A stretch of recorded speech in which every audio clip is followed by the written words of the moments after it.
The Cold War, an ongoing tension primarily between the USSR and the United States. A war that takes the definition of war to a very different battlefield. During the War of Words, military forces never officially took action against one another. Congress ignored many civil liberties when trying to expose supposed communists.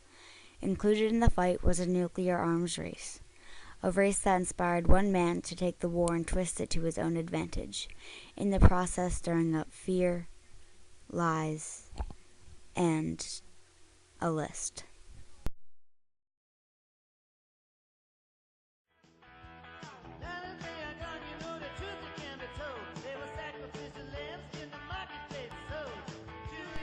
During the 1950s, the Cold War took a spin for the worse when communists everywhere were singled out as being traitors to the United States.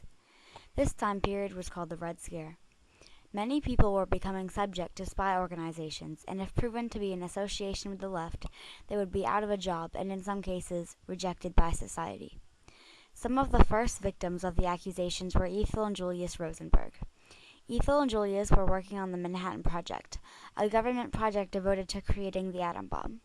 The Manhattan Project was viewed under watchful eyes in order to protect the leaking of information to the USSR that potentially could lead them to the creation of an atom bomb.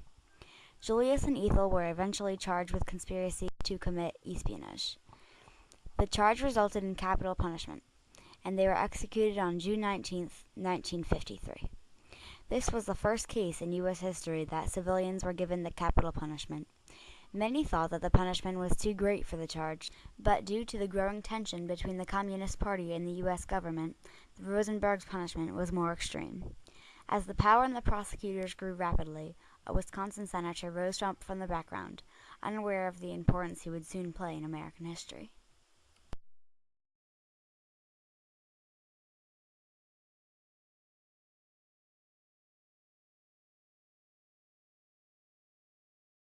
In a matter of days, the nation knew McCarthy's name. On February 9, 1950, he gave a Lincoln Day speech to the Republican Women's Club of Wheeling, West Virginia. His words were never recorded, but the witnesses agreed that he produced a piece of paper that he claimed contained a list of known communists working for the State Department. McCarthy is quoted to have said, "The State Department infested with communists. I have here in my hand a list of names that were made known to the Secretary of State as being members of the Communist Party and who nevertheless are still working and shaping policy in the State Department." McCarthy immediately had support from the press and Republicans.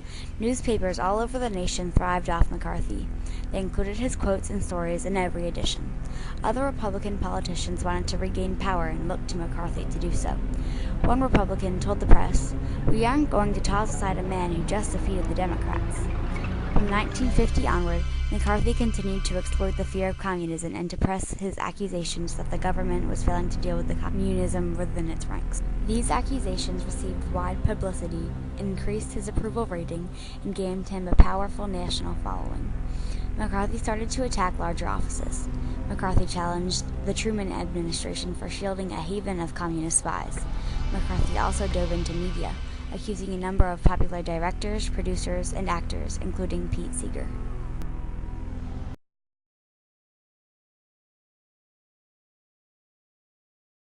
The most publicized organization that investigated communist activity in America was known as HUAC, or the House Committee on Un-American Activities. The committee was an investigative committee of the United States House of Representatives. McCarthy, as a senator, had no direct involvement with the committee. The committee was directed by J. Edgar Hoover. The committee's purpose was to expose communists that were suspected of posing threats of subversion or propaganda that attacked the form of government guaranteed by our Constitution. In 1947, the committee dedicated 9 days of hearings to supposed Hollywood propaganda and influence in the Hollywood motion picture industry. A certain group, known as the Hollywood 10, were blacklisted by the industry for refusal to answer some of the questions asked by committee members. The unfriendly witnesses refused to answer questions on the grounds that might tend to incriminate them. Eventually, about 320 civilians working in the entertainment industry, including directors, radio commentators, actors, and particularly screenwriters, were blacklisted. Some, like Charlie Chaplin, were forced to leave the U.S. in order to find work. Others, in fear of having a run-in with HUAC, wrote under pseudonyms or false names. A small amount of the victims ever rebuilt a career in the entertainment business. If one was to encounter HUAC, whether or not convicted of proven association, it would be publicized by the press and to most mean the end of their careers. According to Harvard Crimson, in the 50s, the most effective sanction was terror. Almost any publicity from HUAC meant the blacklist. Without the chance to clear his name, a witness would suddenly find himself without friends and without a job.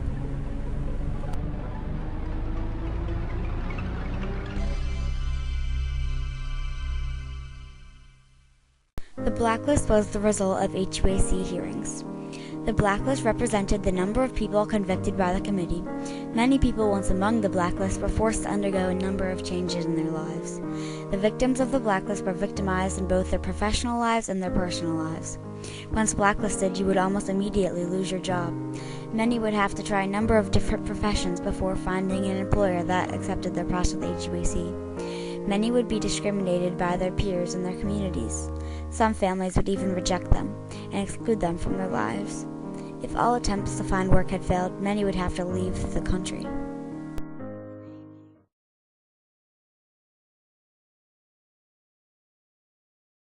Throughout the Red Scare, a number of violations to the Bill of Rights took place as the Congress swept through the nation. One of the most exhibited violations is the repression of freedom of speech. In many cases, communist speakers of who were discovered by HUAC got stripped of their speaking right and banned from speaking in certain places. People were being punished for saying what they believed.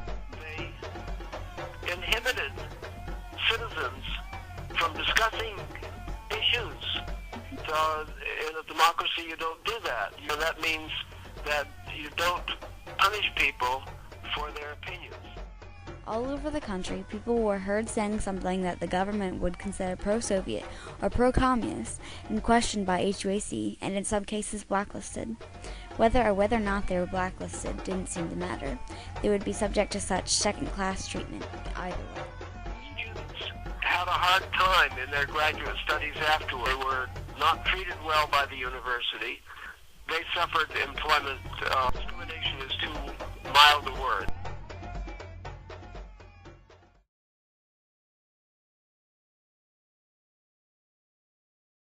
Two other rights granted to all citizens by the Bill of Rights were underlooked during the Red Scare: the freedom to assemble and the freedom to speak against the government. The government would punish those among the Communist Party, a political party in the United States. If openly in the Communist Party, you would be subject to suspicion, discrimination, and in some cases, violence. Though the party disagreed with governmental views, they, as a whole, never threatened the United States government in any way. The party, growing more intimidating during the Cold War, seemed to be target of organizations such as HUAC and used to seek political power by such as McCarthy. The government would use the fact that someone was in the Communist Party as a reason to be charged by HUAC. Those who fell to the powerful effects of the Red Scare were sent in a much different direction than they would ever have wanted to take. The punishment was there. If they hadn't sent me to prison, I would still have been punished because I was blacklisted for life in my profession. Many suffered discrimination, job loss, violence, and some were even sent to prison. The Red Scare tested America's trust of one another. Some families would reject a member if he or she was questioned in front of HUAC. By former friends. Some would even receive less attentive treatment in their career lives, and some even had to move.